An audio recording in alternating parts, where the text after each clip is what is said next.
आनन्दलीलामय विग्रहाय हेमाभो दिव्यच्छविसुन्दराय तस्मै महाप्रेमरसप्रदाय चैतन्यचन्द्राय नमो नमस्ते। चैतन्यचन्द्राय नमो नमस्ते। जय निताय। उपस्थित सकल कृष्ण अनुरागी गौर भक्तबृंदेर चरणे आमार कोटि कोटि दंडवत प्रणाम। आमार सकल गुरुवर्गेर श्रीचरणे शत सहस्र कोटि दंडवत प्रणाम। आड़ंघाटा जुगल किशोर मंदिर प्रांगण बहु बछरेर मंदिर, बहु प्राचीन मंदिर एवं तार मंदिर प्रांगणे এই যে হরিনাম সংকীর্তন উৎসব প্রতি বছর যে হয়, এবছরও সেই অনুষ্ঠান উৎসব উদযাপিত হচ্ছে। আর আপনারা দূর দূরান্তের সকল ভক্তবৃন্দগণ এখানে পদার্পণ করে মন্দির প্রাঙ্গণটিকে আজকের মন্দির প্রাঙ্গণ রাখেননি, এই স্থানটিকে আজকের মধুময় শ্রীধাম বৃন্দাবনে পরিণত করেছে। আমার গৌর গোবিন্দের কৃপায় এই আসর বহুল প্রচলিত। বড় বড় যারা কীর্তনিয়া তারা সবাই জানে যে আড়ংঘাটার যুগল কিশোর মন্দির প্রাঙ্গণের কীর্তন। আপনারা এত অনুরাগ নিয়ে দূর থেকে আপনারা ছুটে এসে কীর্তন শোনেন, এই আপনাদের অনুরাগের জন্য আমাদের বারবার ছুটে আসতে হয়। এই যে বারবার ছুটে আসা, আমি এসেছি একটা কারণে, আপনারাও এসেছেন একটা কারণে। ভক্ত আর ভগবান দুই মিলে যতক্ষণ না এক হয় ততক্ষণ তো ভক্তিরসের প্রকাশ হয় না বাবা। যেমন পিতা এবং মাতা যতক্ষণ এক না হচ্ছে ততক্ষণ তো সন্তানকে জন্ম দেওয়া যাবে না। এই যে লাইটটা জ্বলছে, নেগেটিভ পজিটিভ, একটা লাল তার একটা কালো তার, এই দুটো তার যেমন না থাকলে লাইটটা কখনো জ্বলবে না, তেমনি ভক্ত ভগবানকে খোঁজার জন্য ভক্তির মাধ্যমে ঊর্ধ্বগামী হতে থাকে, আর ভগবান ভক্তকে ভালোবাসার জন্য গোলক থেকে পৃথিবীর দিকে নিম্নগামী হতে থাকে। একজন ঊর্ধ্বগামী, একজন নিম্নগামী, মাঝখানে যখন দুজনের দেখা হয়ে যায় তখন যে ভক্ত ভগবানের যে মধুর মিলন হয়, সেই ভক্তির ছটায় বিশ্ব ব্রহ্মাণ্ড ভক্তিতে ভরে যায়। সেই ভক্তি আর সাধন করার জন্য আপনারা ছুটে ছুটে এইখানে কীর্তন শুনতে আসেন। আর আপনাদের আসর, এইখানে আসর, আমরা নিজেরাই গান করতে এসে আমরা এত আনন্দ পাই যে আপনাদের মতো অনুরাগী ভক্তবৃন্দ কীর্তন শোনেন। শুধু আপনাদের কাছে আমার একটাই অনুরোধ, কীর্তন যখন শুনতে আসবেন হৃদয়টা খালি ঝুলি করে নিয়ে আসবেন, যাতে কীর্তনের মাধ্যমে কিছু ভরে আপনি নিয়ে যেতে পারেন। যেমন ভিখারি সকালবেলায় ভিক্ষায় বেরোয় খালি ঝুলি নিয়ে, ফাঁকা ঝুলি নিয়ে, হাতটা খালি নিয়ে, তবেই তো তার ভিক্ষা পূর্ণ হবে। তেমনি কীর্তন শুনতে এলে মনটা খালি রেখে আসবেন, যাতে কীর্তনের মাধ্যমে প্রেম, ভক্তি, জ্ঞান, বিবেক আপনাদের মনের মধ্যে জমা করে নিয়ে যেতে পারে। যতক্ষণ কীর্তন শুনবেন বাহ্যিক পারিপার্শ্বিক চিন্তা না করে শুধু গোবিন্দের দিকে মনটি রাখবেন। কেননা 365 দিন আপনারা সংসারের কূট কচারি করে করে বেড়াচ্ছেন, পরনিন্দা, পরচর্চা, সমালোচনা, এর খারাপ ওর খারাপ সারা বছর করে বেড়াচ্ছেন। অন্তত 3 ঘন্টা যতক্ষণ কীর্তনটা গাইব মন দিয়ে কীর্তনটি শুনবেন। ভগবান আর ভক্তের মিলনের জন্য আজকের যে বিরাট ভক্তি রসের প্রকাশ হয়েছে তার বাংলার মধ্যে মূল ক্ষেত্র হচ্ছে এই নদিয়া নবদ্বীপ। রাধা কৃষ্ণ মিলিত তনু সোনার গৌরাঙ্গ, তিনি এসেছেন, এসে আমাদেরকে প্রেম দিয়েছেন। ওই উপর থেকে নেমে এসেছেন, ওই গোলক থেকে এইখানে নেমে এসেছেন। তাই পদকর্তা কৃষ্ণদাস কবিরাজ গোস্বামী চৈতন্য চরিতামৃতে লিখছেন যে রাধা কৃষ্ণ হয় এক, কৃষ্ণের থেকেই রাধারানীর জন্ম হয়েছে। রাধা আলাদা আলাদা নয়, কৃষ্ণের থেকেই রাধারানীর জন্ম, তারপরে সেটা মিশেছে কৃষ্ণের সঙ্গে। রাধা কৃষ্ণ একই আত্মা, দুই দেহ ধরি, অন্যন্যে বিলসে রস আস্বাদন করি, সেই দুই তনু এবে চৈতন্য গোসাই, রস আস্বাদিতে দোহে হইলা এক ঠাই। রাধা কৃষ্ণ একটাই আত্মা, শুধু দুটো দেহ ধারণ করেছে। কেন না, 1 থেকে 2 যতক্ষণ না হচ্ছে ততক্ষণ তো রস আস্বাদন হবে না, তাই নিজেকে 2 ভাগে বিভক্ত করেছে। দুই ভাগে বিভক্ত করেছে। রাধা একটা নারী মূর্তি, কৃষ্ণ একটা পুরুষ মূর্তি, দুটোকে আলাদা করে রেখেছেন। তাই তারা এসে বৃন্দাবনে প্রেম রস আস্বাদন করলেন। আবার সেই বৃন্দাবনে প্রেম রস আস্বাদন করার পর তাদের হৃদয়ে তাদের শান্ত হলো না, আরো তাদের লালসা বেড়ে গেল। কিন্তু কায়দা এবার অন্য হয়ে গেল। দুজন মিলেমিশে একাকার হয়ে একটা দেহের মধ্যেই সে তারা প্রেম আস্বাদন করার জন্য গৌরাঙ্গ মহাপ্রভু হয়ে এলেন। সেই দুই তনু এবে চৈতন্য গোসাই রস আস্বাদিতে দোহে হইলা এক ঠাঁই। এখন আপনাদের মনে প্রশ্ন হতে পারে যে বাবা, সেই যখন এক হতে গেল তাহলে তো প্রথমেই এক ছিল, সেটাই ভালো ছিল, দুই কেন হতে গেল? আবার দুই হওয়ার পর এক কেন হতে গেল? এই জন্যই তো তোমাদের বুদ্ধি আর কৃষ্ণদাস কবিরাজ গোস্বামীর বুদ্ধির পার্থক্য। শুনে রাখো, একে একে এক হওয়া, দুই হওয়ার পরে এক হওয়া, আকাশ পাতাল পার্থক্য। ও মায়েরা, তোমাদের আড়ংঘাটার ভালো মিষ্টির দোকানে রসমালাই পাওয়া যায়? আছে কি নেই? আমি মিষ্টি খাই না, ওই জন্য মিষ্টির খোঁজ রাখি না আমি। আছে রসমালাই, জানেন তো? রসমালাই মানে কোন মিষ্টিকে বলে? রসগোল্লা দুধের মধ্যে ফোটানো থাকে, সেইটা ছোট্ট ছোট্ট রসগোল্লা দুধের মধ্যে ক্ষীর করে ফোটানো থাকে, ওইটা হচ্ছে রসমালাই। ওই রসমালাই সব থেকে ভালো পাওয়া যায় বাংলাদেশে, বাংলাদেশের কুমিল্লা জেলায়। কুমিল্লা বলে একটা জেলা আছে, ওই কুমিল্লা জেলাতে সব থেকে ভালো রসমালাইটা হয়। আমরা যখন গিয়েছিলাম 2007 সালে খেয়েছিলাম। তো ওই রসমালাই বলে, রসমালাই যেমন আমার সোনার গৌর তেমন। বলি কি 50 টাকা রসমালাইয়ের সঙ্গে গৌরের তুলনা নয়। একটা উদাহরণ দিচ্ছি। রসমালাই মানে হচ্ছে রসগোল্লা দুধের মধ্যে ফুটিয়ে খাওয়া। তা রসগোল্লাটা জন্ম নিল কোত্থেকে? রসগোল্লাটা জন্ম নিল কোত্থেকে গো? ছানা থেকে। তাহলে ছানাটা জন্ম নিল কোত্থেকে? দুধ থেকে। তাহলে দুধ থেকে ছানা তৈরি করে, ছানা থেকে রসগোল্লা তৈরি করে, সেই রসগোল্লা দুধের মধ্যে ফুটিয়ে খাওয়া, তার দাম বাড়বে না? পরিশ্রম আছে তো? এমনি ঢকঢক করে এক গ্লাস দুধ খেয়ে নিলেন, তাতে আবার কি পরিশ্রম? পরিশ্রম নেই। কিন্তু দুধটা কাটিয়ে ছানা করতে হবে, ছানাটা কাটিয়ে ভালো করে রসগোল্লা তৈরি করতে হবে, সেই রসগোল্লা আবার দুধের মধ্যে ফোটাতে হবে, তবেই না সেটা রসমালাই হবে। ওই জন্যই তো তার দাম বেশি। এমনি রসগোল্লার দাম 10 টাকা, এক রসমালাই প্লেটের দাম 50 টাকা, তো দাম তেমনি হবে। বলে রসমালাই যেমন আমার গৌর তেমন। যখন কৃষ্ণ বলে শুধু ছিল তখন তার দাম ছিল না। কৃষ্ণ হলো দুধ আর রাধারানী হলেন রসগোল্লা। রাধারানী ওই দুধ থেকেই জন্ম নিয়েছে, মানে কৃষ্ণের থেকেই রাধারানীর জন্ম হয়েছে। রাধারানী হচ্ছেন গোবিন্দের বাম অংশ সম্ভূতা শ্রীমতী রাধারানী। কিন্তু দাপরজুর শেষ লগ্নে ওই রসগোল্লা দুধের সঙ্গে মিশে গেল, মানে রাধারানী কৃষ্ণের সঙ্গে মিশে গেল, গিয়ে রসমালাই হয়ে গেল। মানে সোনার গৌরাঙ্গ হয়ে আমার নদিয়ায় নেমে এলো, এসে আমাদের রসমালাই রস তিনি প্রচার করলেন। তাই মহাপ্রভুর দাম অনেক বেশি আমাদের বাঙালিদের কাছে। ওই জন্যই ভগবান ওই উপর থেকে এইখানে নেমে আসেন ভক্তকে ভালোবাসার জন্য।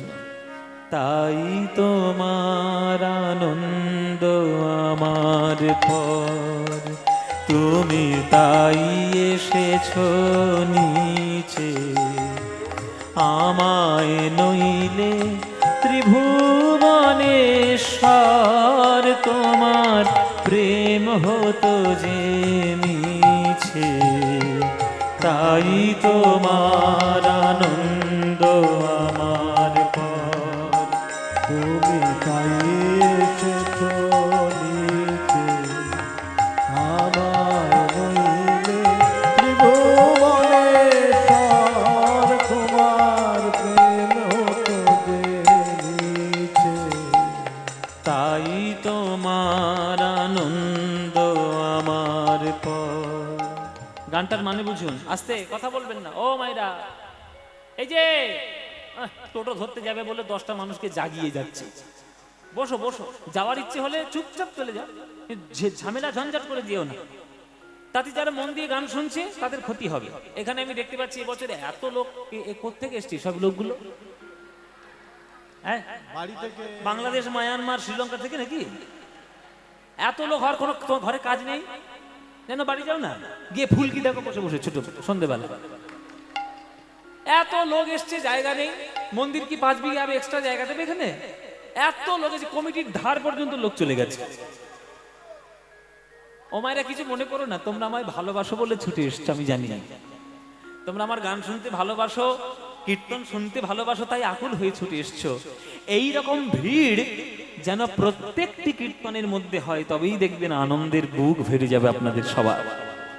আপনারা যতক্ষণ এসছেন, যতক্ষণ আছেন, প্রাণ ভরে একটু শুনবেন, কেননা আমরা 3 ঘন্টা যতটা বলবো, যদি ঝুলি ভরিয়ে নিয়ে যেতে পারেন, জীবন ধন্য হবে। বলছে তাই তোমার আনন্দ আমার পর। আনন্দ আমার পর, পর মানে এখানে আলাদা নয়, পর মানে আমার উপর, তুমি তাই এসেছো নিচে। আমায় নইলে ত্রিভুবনেশ্বর, তোমার প্রেম হতো মিছে। কেউ যদি কারোর বাড়িতে বিনা নিমন্ত্রণে যায়, তাহলে বুঝতে হবে তার সঙ্গে ভালোবাসার যোগাযোগ আছে। কি বিনা নিমন্ত্রণে তো কুকুর পর্যন্ত কারো বাড়িতে যায় না। একটা মানুষ যাচ্ছে বারবার একটা বাড়িতে, তো মনে হবে না যে সে তাকে ভালোবাসে? ওই জন্যই যাচ্ছে, বিনা নিমন্ত্রণে যাচ্ছে। তেমনি ভগবান আমাদের মতো অভাগা ভক্তদেরকে ভালোবাসার জন্য 4 যুগে 10 বার নেমে আসেন গোলক বৈকুণ্ঠ থেকে এইখানে। তাহলে বোঝাই যাচ্ছে ভগবান আমাদের কত ভালোবাসে। না, একদম বাকি তো আছে একটা 9 বার, কিন্তু সে তো আসবে। এখন তো আমরা একটা কলিযুগে বাস করছি, এরকম 994টা কলিযুগ হবে, তবে ব্রহ্মার একটা দিন হবে। কত কি ক্যালকুলেশন! তাহলে 4টে যুগে যদি ভগবান 10 বার আসে, তাহলে বোঝা যাচ্ছে যে ভগবান আমাদের ভালোবাসে। নইলে আসবে কেন? আমায় নইলে ত্রিভুবনেশ্বর, তোমার প্রেম হতো মিছে। আমায় নিয়ে মেলেছো এই মেলা, আমার হিয়ায় চলছে রসের খেলা। আমায় নিয়ে মেলেছো এই মেলা, আমার হিয়ায় চলছে রসের খেলা। মোর জীবনের বিচিত্র রূপ ধরে তোমার ইচ্ছা তরঙ্গিছে। কি কথা বাবা গানের, কি অপূর্ব কথা! দেখুন, আপনারা কি মনে করেছেন আপনার পকেটে পয়সা আছে বলে আপনি আজকে আড়ংঘাটে কীর্তন শুনতে এসেছেন? ভগবানের কৃপা হয়েছে তাই আপনি এসেছেন। আমি কি মনে করেছি আমি এখানে বুক ফুলিয়ে কীর্তন করতে এসেছি? না, ভগবানের কৃপা হয়েছে তাই আমি এসেছি। আমার মতো ছেলে তো অনেক দিয়ে টুঁটো করে ঘুরে বেড়াচ্ছে, কজনের কীর্তন করার সৌভাগ্য হয়? আমার হয়েছে কেন? ঈশ্বর কৃপা করেছেন তাই। আগের জন্মে হয়তো দু একটা ভালো কাজ করেছিলাম, এই জন্মে হয়তো হরিনাম বলার সুযোগ পেয়েছি। আবার সামনের জন্মে মানুষ হব কিনা তাও কোনো ঠিক নেই। হ্যাঁ, যদি ভালো কাজ করে থাকি ভালো হব, খারাপ কাজ করে থাকলে খারাপ হব। সবটাই ঈশ্বরের করুণার উপর নির্ভর। আপনি যতই বড় জ্ঞানীগুণী হন, আপনি যতই বড় মানবিক দিক দিয়ে আপনি উন্নত হন না কেন, ঈশ্বরের কৃপার কাছে আপনি কিছুই নন, কিচ্ছু নন আপনি তার করুণার কাছে।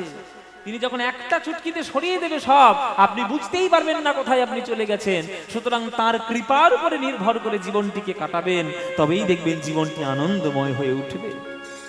মোর জীবনের বিচিত্র রূপ ধরে তোমার ইচ্ছা তরঙ্গিছে, তাই তোমার আনন্দ আমার পর, তুমি তাই এসেছো নিচে। আমায় নইলে ত্রিভুবনেশ্বর, তোমার প্রেম হতো যে নিচে। শোনো, তাই তো তুমি রাজার রাজা হয়ে, কি গান মায়েরা!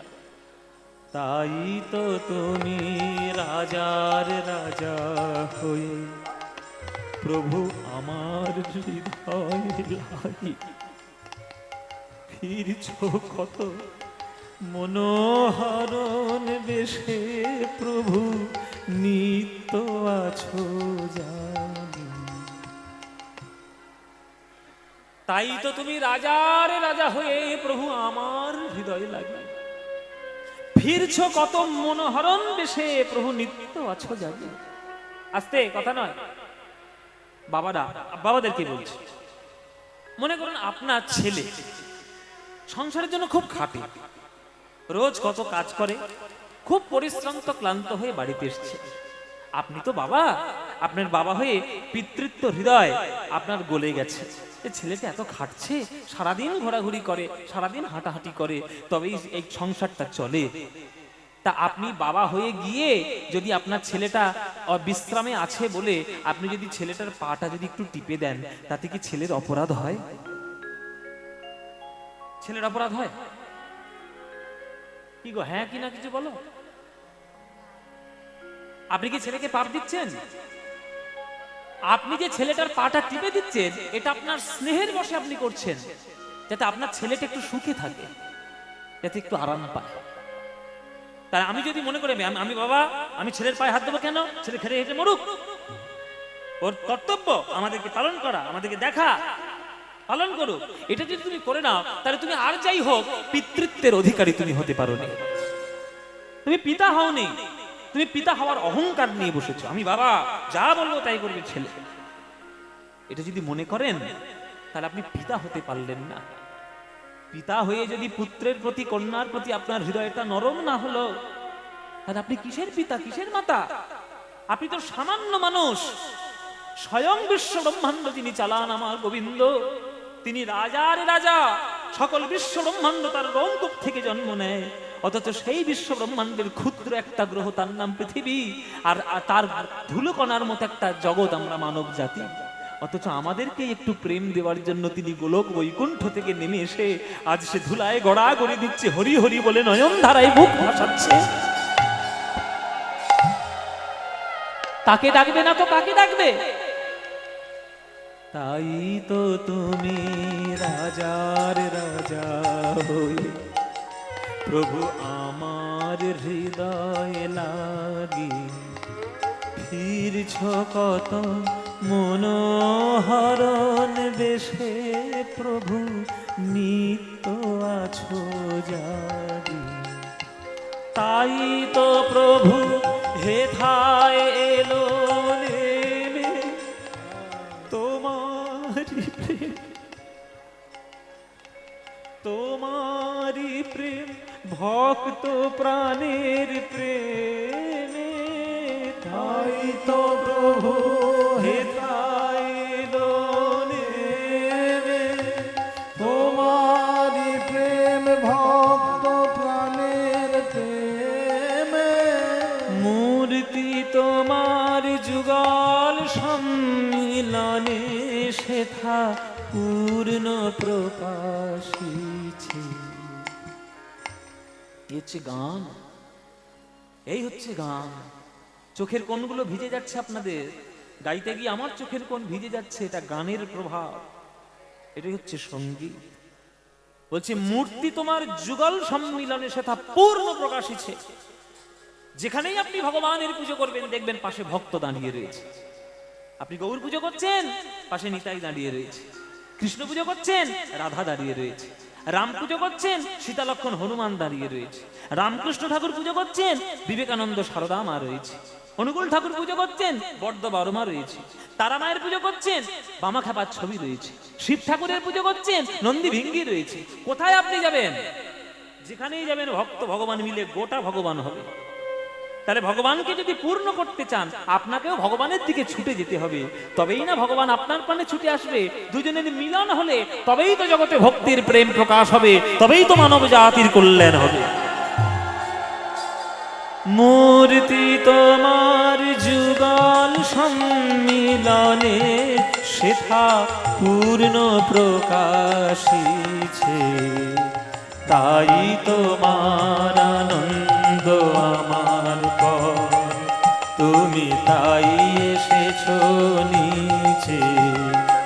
আমায় নইলে ত্রিভুবনেশ্বর, তোমার প্রেম হতো যে মিছে। তাই তোমার আনন্দ আমার পর, ওগো তাই তোমার আনন্দ আমার পর, ওগো তাই তোমার আনন্দ আমার পর। রবীন্দ্রনাথ ঠাকুরের গান, এই হচ্ছে রবীন্দ্রনাথ ঠাকুরের গান, যে গানের মধ্যে শুধু প্রেমই আছে আর অন্য কিছু নাই। তাই মধুকর রঞ্জিত মালতি মণ্ডিত জিত ঘন কুঞ্চিত কেশম, তাহলে মহাপ্রভুর রূপ কেমন হলো? এমন কোঁকড়ানো কাঁধ পর্যন্ত চুল, তার শোভা দেখে আকাশের মেঘরাশি পর্যন্ত লজ্জায় লজ্জিত হয়ে যাচ্ছে যে আমাদের আর কি রূপ গো, দেখো গৌরাঙ্গ মহাপ্রভুর কাঁধ পর্যন্ত চুল কেমন, তারপরের মুখটা কেমন। ও গো তিলক বিনিন্দিত শশধর রূপক, তিলক বিনিন্দিত শশধর রূপক, যুবতী মনোহর বেশম, মনোহর বেশে যুবতী মনোহর বেশ, মনোহর বেশ। ওই রমণী ভুলবে না কেন, রমণী ভুলবে না কেন? বলো বলো কতই পুরুষ তারা ভুলে গেল, রমণী ভুলবে না কেন, কতই পুরুষ ভুলে গেল আমার গোরা রূপে নয়ন দিয়ে, কতই পুরুষ ভুলে গেল গোরা রূপে নয়ন দিয়ে, কতই পুরুষ ভুলে গেল রূপে নয়ন দিয়ে। কতই পুরুষ ভুলে গেল গোরা রূপে নয়ন দিয়ে, কতই পুরুষ ভুলে গেল, আহা কতই পুরুষ ভুলে গেল তারা গৌর গৌর গৌর বলে, কতই পুরুষ ভুলে গেল গৌর গৌর গৌর বলে, কতই পুরুষ ভুলে গেল গৌর গৌর বলে, কতই পুরুষ ভুলে গেল গৌর গৌর বলে।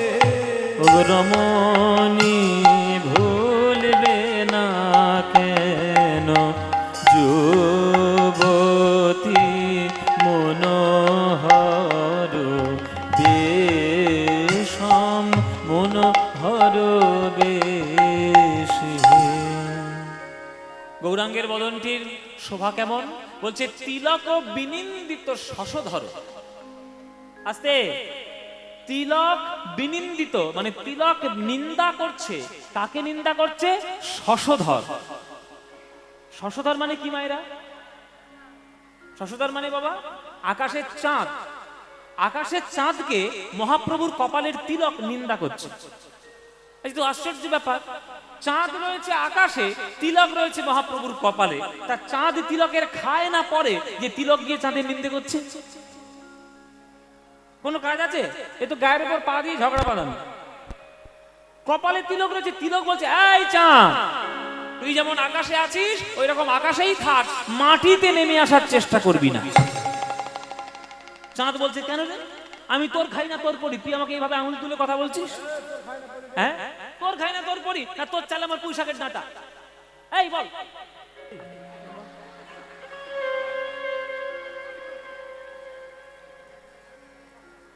তুই আমার সঙ্গে আঙুল তুলে ঝগড়া করছিস কেন?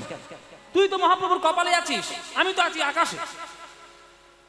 তখন তিলক বলছে শোন চাঁদ, এই জগৎবাসী তোকে দেখে চাঁদ মামা বলে, তোকে সৌন্দর্যের গুণগান গায়, বলে আয় আয় চাঁদ মামা টি দিয়ে যা, চাঁদের কপালে চাঁদ টি দিয়ে যা, খবরদার আসবি না মাটি।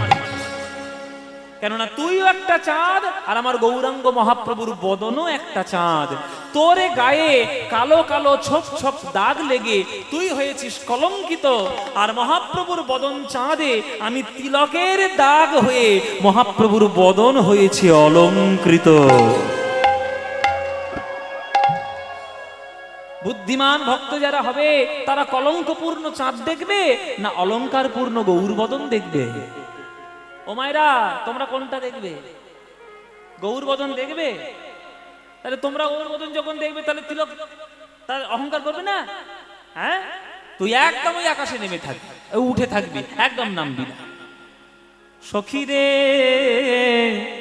কলয় গৌর মুদারম, কলয় গৌর মুদার। শোনো শোনো, নিন্দিত হাটক কান্তি কলে বড়, নিন্দিত হাটক কান্তি কলে বড়, গর্বিত মার কমার, গর্বিত মার কুমার।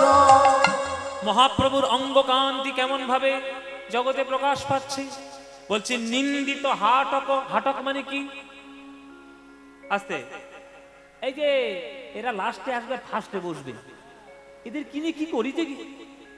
এই যে থামো থামো, এই মেয়েগুলো যেখানে যাবে না এরাই মহাভারত বাঁধায়। এদের জন্যই কুরুক্ষেত্রের যুদ্ধ হয়েছে। এত জায়গা নিয়ে ঝগড়া মারামারি। আগে থেকে আসো না কেন? হ্যাঁ, আগে থেকে আসবে, একেবারে সামনে এসে বসবে, তবেই না গান শুনবে। আসবে 9টার সময়, সামনের দিকে গিয়ে আস্তে আস্তে বসো। বলছে নিন্দিত হাটক। হাটক মানে কি? হাটক মানে কি মাইরা? হাট মানে হাট বাজার। এই তরুণ ঘাটে হাট বাজার বসো। হাটক মানে হাট। হাটক মানে হাট বাজার। প্রাচীন বাংলা হাটক শব্দের অর্থ হচ্ছে সোনা। আপনারা সোনা পড়তে ভালোবাসেন তো? মুখ আবার চেপে রয়েছে, ভালো করেই জানি আমি, আমার সব অভিজ্ঞতা আছে আমার। হ্যাঁ, সোনা পড়লে আবার ভালো লাগবে না? সোনার জন্য একেবারে মরে যাচ্ছে।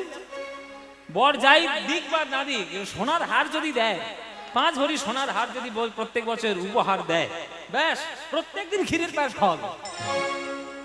আর যদি 1 বছর দেওয়া বন্ধ করেছে, মুখটা একেবারে মালসার মতো করে রাখবে, মুখের দিকে তাকানোই যাবে না। কি গো, একটু মুড়ি দাও। আরে সন্ধ্যেবেলা এসছি অফিস থেকে, একটু চা অন্তত দাও। সব মুখ বেঁকি বেঁকি চলবে, আর কিচ্ছু নয়। অফিস থেকে মাইনেটা পাবেন, কালো নোটের বান্ডিল গুলো নিয়ে যাবেন, পিসি যন্ত্রে ঢুকবেন, ব্যাস 5 ভরির একটা হার তৈরি করে নিয়ে শুধু চোখের সামনে দুলিয়ে দেবেন, কিছু বলতে হবে না। দেখবেন সঙ্গে সঙ্গে ক্ষীরের পায়েস আসছে। হ্যাঁ, 5 ভরি সঙ্গে সঙ্গে দেখবেন ক্ষীরের বাটি একবার মুখের সামনে, না খাও। তাহলে সোনা কার না ভালো লাগে? সোনা সবার ভালো লাগে। আমার কি ভালো লাগে না সোনা? আমারও তো ভালো লাগে, যদি 2খানা সোনার আংটি পরেছি। কিন্তু সোনার রূপ আর গৌরাঙ্গ বদনের রূপ আকাশ পাতাল পার্থক্য। গৌরাঙ্গের অঙ্গের স্নিগ্ধতা, তার তীব্রতা, তার উজ্জ্বলতা সোনার উজ্জ্বলতাকে নিন্দা করছে। ওরে সোনা, তুই হলি একটা নিরস কঠিন ধাতু, আর আমার গৌরাঙ্গ বরণ শুধু প্রেম ভাব রসে মাখামাখি। যতই আস্বাদন করবে মন, প্রেমে পরিপূর্ণ হবে। নিন্দিত হাটক কান্তি কলে বড়, গর্বিত মার কুমার। মধুর মধুর স্মিত লোভিত তনুভৃত, মধুর মধুর স্মিত লোভিত তনুবৃত, অনুপম ভাব বিলাস, অনুপম ভাব বিলাস। নিজ নবরাগ বিমোহিত মানস, নিজ নবরাগ বিমোহিত মানস, বিকথিত গদ গদ ভাস, বিকথিত গদ গদ ভাস। ভাবে গদ গদ কথা বলে, গদ কথা, ভাবে গদ গদ কথা বলে, গদ কথা। আজ ভাবে নিধি গৌর আমার গদ গদ কথা বলে। আবিধি গৌরামার গদ গদ কথা বলে। বলে মধুর মধুর স্মিত লোভিত তনুভৃত অনুপম ভাব বিলাস। তার সর্বাঙ্গে অষ্টসাত্ত্বিক ভাবের খেলা। অষ্টসাত্ত্বিক ভাব কি কি মায়েরা? স্তম্ভ, শ্বেদ, রোমাঞ্চ, বেবথু, বৈবর্ণ, সরভঙ্গ, অশ্রু, প্রলয়, এই 8খানি ভাব সদা সর্বদা অঙ্গে বিরাজমান। আর তার মুষ্টি মুচকি হাসি দেখলেই লোকের মন ভুলে যায়, দেখলেই লোকের মন ভরে যায়। আপনারা কখনো গৌরাঙ্গ মহাপ্রভুর এমন কোন ছবি দেখেছেন যেখানে মহাপ্রভু খুব গোমরামুখ হয়ে আছে? দেখেছেন? এরকম করে গৌরাঙ্গ তাকিয়ে আছে, কোনোদিন দেখেছেন? কিন্তু পাড়ায় দেখবেন কয়েকটা লোক থাকে যার মুখের দিকে তাকালেই আপনার রীতি জ্বলে উঠবে, কিছু মনে করবেন না বাবা। এমন কিছু কিছু লোক থাকে দেখবেন যার মুখের দিকে তাকালে দিনটা খারাপ যাবে। একটা মুখ তো আমি রোজ দেখতেই পাই, ওই মুখটা যদি সকালে বেলা একবার দেখি আমার দিন খারাপ হয়ে যায়। তার নাম বলবো না বাবা, সব বোনাস হয়ে যাবে। হ্যাঁ, না না, দলে নেই, অন্য জায়গায় আছে বাবা। তার মুখের দিকে যদি একবার করে ছবি দেখে ফেলি, বেশ শেষ, দিনটা পুরো শেষ। এরকম পাড়ায় কিছু কিছু লোক থাকে যাদের মুখের দিকে তাকালেই আপনার গা পিত্তি জ্বলে উঠবে। মনে করুন তার কাছে আপনি আবার আরংঘাটার চাঁদা চাইতে গেছেন, যুগল কিশোর মন্দিরে কীর্তন হবে, তার কাছেই আবার চাঁদা চাইতে গিয়েছেন। দাদা, ও দাদা, আরে ভাই কি খবর? আরে যুগল কিশোরে কত বড় কীর্তন, চাঁদা। চাঁদা ভাই, তোদের পয়সা দিয়ে কীর্তন করাস কেন? দেখেছো কিরকম পয়সা নিয়ে কীর্তন করাস কেন? এই দেখছি কি আছে? বলে পয়সা নিয়ে কীর্তন করাস কেন? এই কি আছে? মুখের দিকে, ও দাদা চাঁদা দেবে? দিচ্ছি। বাবা, ওই মুখের দিকে তাকালে আমরা চাঁদা দিতে ইচ্ছে করবে? হ্যাঁ, কেটে পড়বো এই 5 টাকা? তার 500 টাকা ছিঁড়িতে দেখো, শুধু নিঘাত মূল্য কিনতে গিয়ে এটাই ভিড়েছে। তো এই মুখের দিকে তাকালে আপনার ভালো লাগবে না কথা বলতে ইচ্ছে করবে? কিন্তু মহাপ্রভুর মুখের দিকে তাকালে কি আপনার কোনো মনের মধ্যে দুঃখ হবে কি? ও মায়েরা, তোমরা সত্যি করে বলো, মহাপ্রভুর দিকে তাকালে দুঃখ হয় না আনন্দ হয়? হ্যাঁ, আনন্দ হয়। তাহলে মধুর মধুর স্মিত লোভিত তনুভৃত অনুপম ভাব বিলাসং নিজ নবরাগ বিমোহিত মানস বিকথিত গদ গদ ভাষ। যখন তার অঙ্গে অষ্টসাত্ত্বিক ভাবে খেলা করে, যখন বৃন্দাবনের কথা মনে পড়ে, তখন আমার গৌর হরি ভাবে গদ গদ কথা বলে, গদ গদ কথা গো ভাব নিধি গৌর আমার গদ গদ কথা বলে, ভাব নিধি গৌর আমার গদ গদ কথা বলে। পরমা কিঞ্চন কিঞ্চন নরগণ, পরমা কিঞ্চন কিঞ্চন নরগণ করুণা বিতরণশীল, করুণা বিতরণশীল ক্ষোভিত দুরমতি রাধা মোহন, ক্ষোভিত দুর্মতি রাধা মোহন নামক নিরূপম লীল, নামক নিরূপম লীল। আমার ভাগ্যে হলো না, আমার ভাগ্যে হলো না এমন দয়াল গৌর প্রেম ভাব, আমার ভাগ্যে হলো না, দয়াল গৌর প্রেম ভাব আমার ভাগ্যে হলো না। ওগো বঞ্চিত হলাম, বঞ্চিত হলাম আমার করুণা সিন্ধু অবতারে বঞ্চিত হলাম, এমন করুণা সিন্ধু অবতারে বঞ্চিত হলাম। ওগো নামক নিরূপম লীল, নামক নিরূপম দিল। এই পদটি রচনা করেছেন যিনি, তার নাম হচ্ছে রাধামোহন ঠাকুর। এই রাধামোহন ঠাকুরের ঠাকুরদার কথা আজকের আমরা শুনবো। ওই জন্যই আমি এই পদটি ধরেছি, যাতে গৌরাঙ্গ বিষয় রূপের পর্যায়টা ঠিক থাকে আর সঙ্গে সম্পর্কে গিয়ে আমরা তার কাছে চলে যেতে পারি।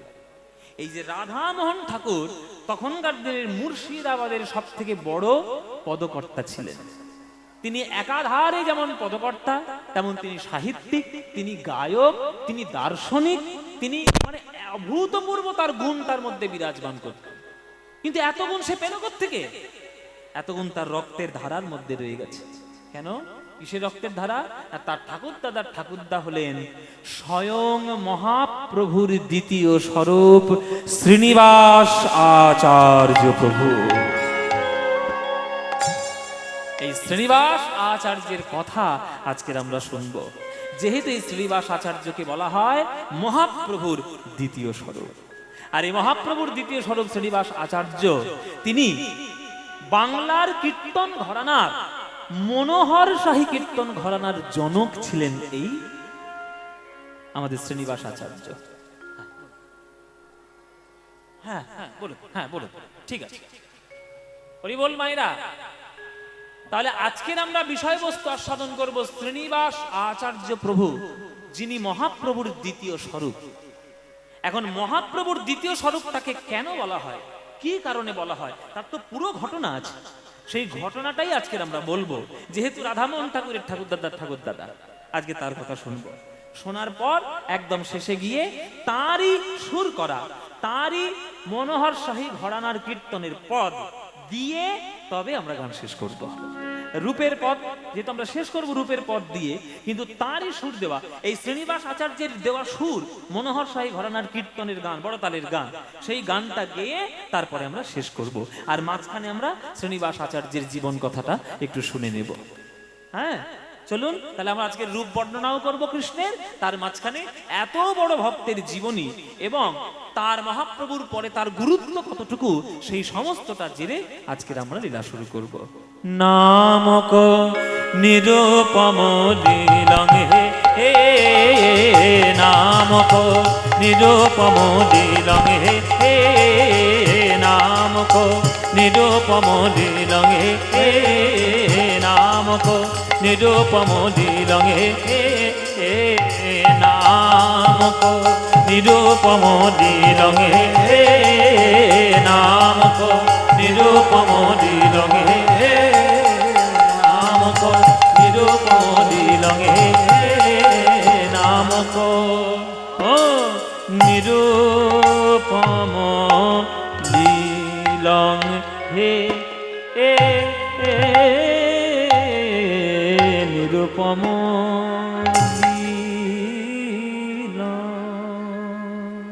ব্যাস, আমাদের গৌরচন্দ্রিকা সমর্পণ করলাম। এইবার আমরা তার কথার মধ্যে যাব। চলুন মায়েরা, আস্তে, এই যে কথা বলবে না, অনেক বছর পর, মানে বহু বছর পর আমি সুযোগ পেয়েছি এইখানে আজকে একটা কর্তৃপক্ষদের ইচ্ছা অনুযায়ী মনের মতো লীলা করার জন্য। কারণ প্রতি বছর গতানুগতিক লীলা তো হয়ই হয় এবং হয়েও যাবে, সেটা কখনো পরিবর্তনের নয়। কিন্তু আজকের কিছু নতুন কথা আজকের আমরা আস্বাদন করব। খুব, আমি যতজন এখানে বসে আছেন আমি খুব অনুরোধ করব যে খুব মন দিয়ে শুনবেন। কেমন করে ভক্ত হতে হয় আজকের আপনারা শিখে যাবেন, শিখতে পারবেন। চলুন তাহলে শুরু করি শ্রীনিবাস আচার্য প্রভুর কথা। নদিয়া জেলার চাকন্দি গ্রাম, চাকন্দি গ্রামটা কোন দিকে আপনাদেরকে পুরো রোড ডিরেকশন বলে দিচ্ছি, আস্তে কথা নয় গো, পুরো রোড ডিরেকশন বলে দিচ্ছি। কৃষ্ণনগর পার করবেন, বহরমপুর হাই রোড, আমাদের ধুবুলিয়া বেথুয়া ডহরি পার করে একটা স্টপেজ পড়বে, তার নাম দেবগ্রাম। দেবগ্রাম স্টপেজ জানেন তো? এই দেবগ্রাম স্টপেজ থেকে বাম দিকে একটা পিচের রাস্তা কাটছে, যেটা সোজা গঙ্গার ধার কাটোয়ায় চলে যাচ্ছে। হ্যাঁ, দেবগ্রাম থেকে পুরো বাঁদিকে গিয়ে চাকন্দি গ্রাম বলে একটা গ্রাম পড়বে। সেই চাকন্দি গ্রামের, কি বললাম গ্রামটার নাম কি বললাম মায়েরা বলো? চাকন্দি। এই চাকন্দি গ্রামে এক সৎ ব্রাহ্মণ বাস করতেন, তার নাম গঙ্গাধর ভট্টাচার্য। কি নাম বললাম মায়েরা? হ্যাঁ, আমি কিন্তু এরকম মাঝে মাঝে প্রশ্ন করে দেখে নেব যে আপনারা ঠিক শুনছেন কিনা।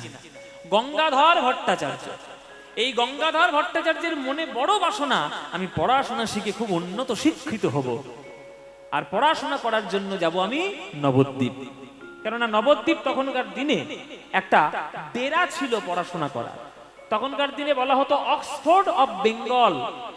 সারা ভারতবর্ষ, সারা বাংলা থেকে লোক সেখানে পড়াশোনা করতে আসতো, বিশেষ করে ন্যায় দর্শন পড়াশোনা করতে আসতো নবদ্বীপে। হ্যাঁ, তো সেই নবদ্বীপে পড়াশোনা করতে গেছে আমার এই গঙ্গাধর ভট্টাচার্য। পড়াশোনা করেন আর তিনি নয়ন ভরে দর্শন করেন যে প্রত্যেক দিন সকাল বেলায় গৌর হরি দল বল খোল করতাল ভক্ত সঙ্গে লয়ে প্রত্যেক দিন সকাল বেলায় হরিনাম করতে করতে চলে যায় ভক্তদের মনস্কামনা পূর্ণ করার জন্য, প্রত্যেক দিন চলে যায়। এইটা দেখে এই গঙ্গাধরের মনে কত আনন্দ।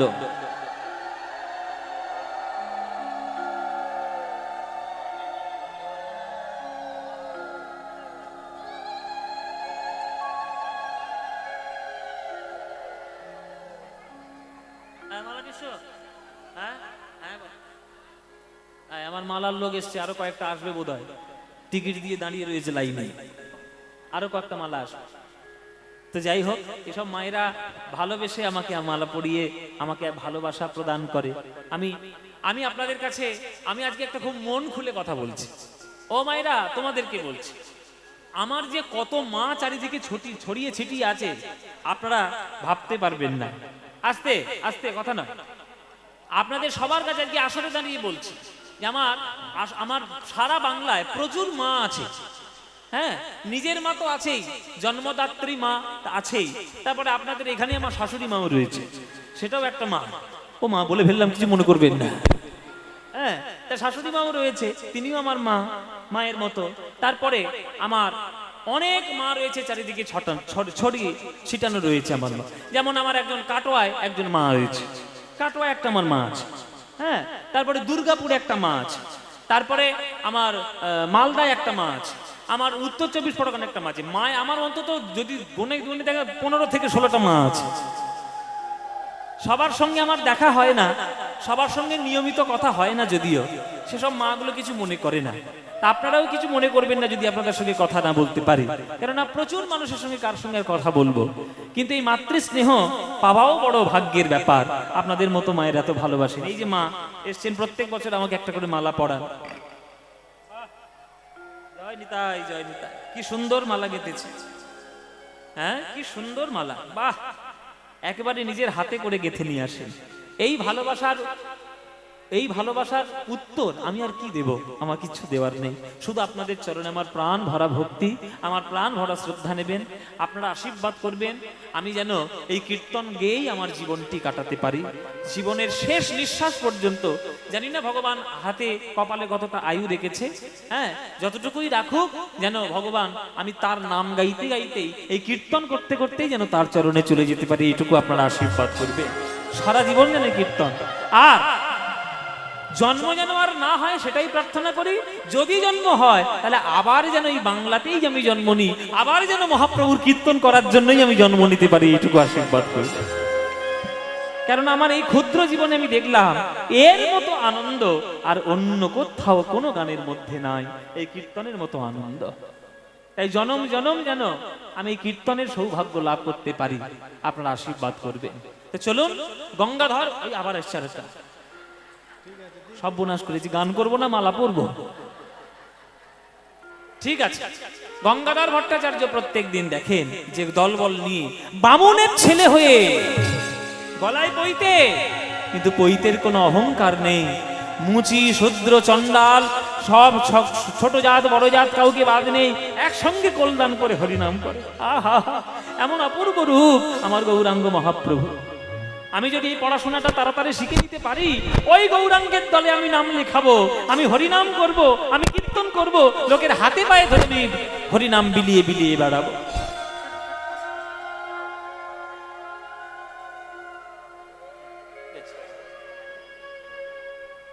হরি বল, জয় নিতাই, জয় নিতাই,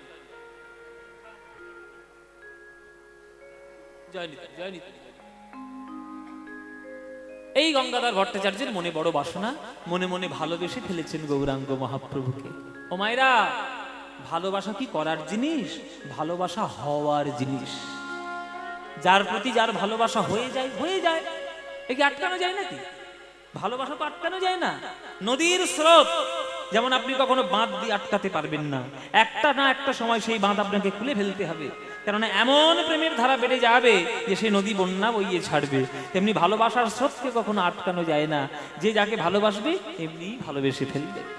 তো গৌরাঙ্গ মহাপ্রভুকে দেখে গঙ্গাধর প্রচন্ড তার ভালো লেগেছে, যে এই না হলে বামুনের ছেলে, এই না হলে মানবতা, এই না হলে মনুষ্যত্ব, সুতরাং এই গৌরাঙ্গর সঙ্গে আমি নাম লেখাবো, আমি কীর্তন করব, আমি হরিনাম করব, ব্যাস আমার আনন্দের সীমা থাকবে না।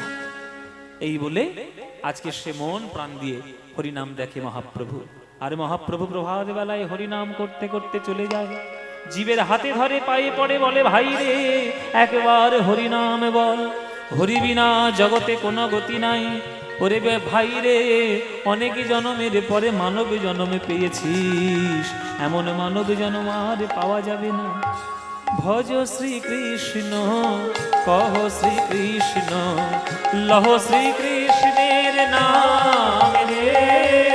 ভজ শ্রীকৃষ্ণ কহ শ্রীকৃষ্ণ লহ শ্রীকৃষ্ণের নাম রে। যে জনা শ্রী, ভাল লাগে তো? তাহলে গাইবো তো? গাইবো? সত্যি ভাল লাগে? সত্যি? সিরিয়ালের দিব্যি? আমি ভালো করেই জানি কোনটা বেশি ভাল লাগে তোমাদের। সিরিয়াল দেখো না তো? যে কটা বলছি দেখি না, সব কটা মিথ্যেবাদী, এক নম্বরের মিথ্যেবাদী। আরে সিরিয়াল দেখো না, মোবাইল দেখো তো, রিল রিল রিল, মোবাইল শুধু ঘাঁটছে, একটা দুটো পর্যন্ত, সকাল 10টার সময় উঠছে। ওসব করে কোনো লাভ নাই, ওসব করে কিচ্ছু পাবে না জীবনে। জীবনে যতটুকু করবে ততটুকু লাভ করতে পারবে। তা মায়েরা, এই গানটা ভালো লাগে তো? ভালো ভালো যখন লাগে তাহলে এই গানটা আমার সঙ্গে করতালি দিয়ে সবাই গাইতে পারবেন। ভজ শ্রীকৃষ্ণ কহ শ্রীকৃষ্ণ লহ শ্রীকৃষ্ণের নাম রে। গৌরাঙ্গ মহাপ্রভুর মুখ থেকে এই গান বেরিয়েছে। এ গান বাঙালিদের মনের গান, প্রাণের গান। এ গান তোমাদের যাদের যাদের ভাল লাগে না, উলুধ্বনি দেবে জোরে জোরে।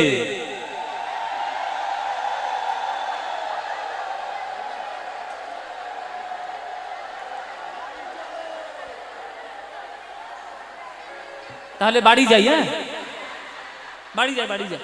এই চলো বাড়ি চলো।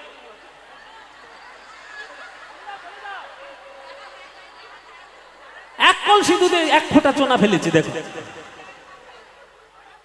আমি কত ধীরে ধীরে বলেছি বলো দেখি। যারা যারা এই নাম ভালোবাসো না তারা উলুধ্বনি দাও। উলুধ্বনি এই এই এই এই। হ্যাঁ, ভুল হয়ে গেছে সারাদিন। ও মায়েরা, ভুল হয়েছে কি? তাহলে শুধরে নাও। এইবার যারা যারা ভালোবাসো এইবার উলুধ্বনিটা দাও দেখি।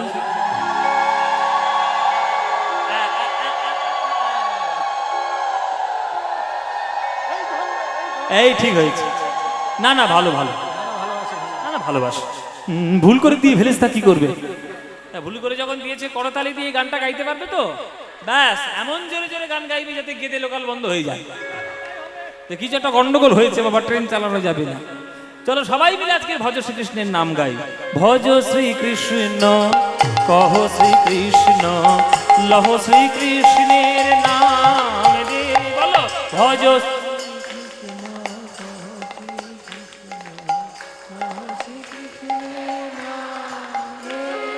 যে জনা শ্রীকৃষ্ণ ভজে সে হয় আমার প্রাণ রে। বলো যে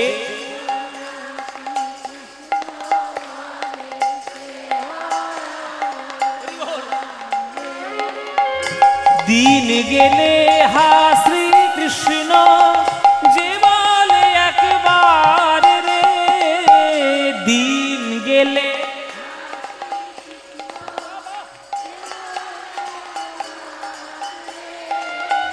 সেই জন আমার হয়, আমি হই তার রে। সে জন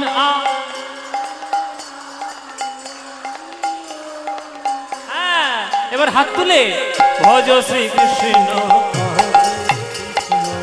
লহ শ্রীকৃষ্ণের নাম রে। ভজ শ্রীকৃষ্ণ কহ শ্রীকৃষ্ণ লহ শ্রীকৃষ্ণের নাম রে। আহা, যে জনা শ্রীকৃষ্ণ ভজে সে হয় আমার প্রাণ রে।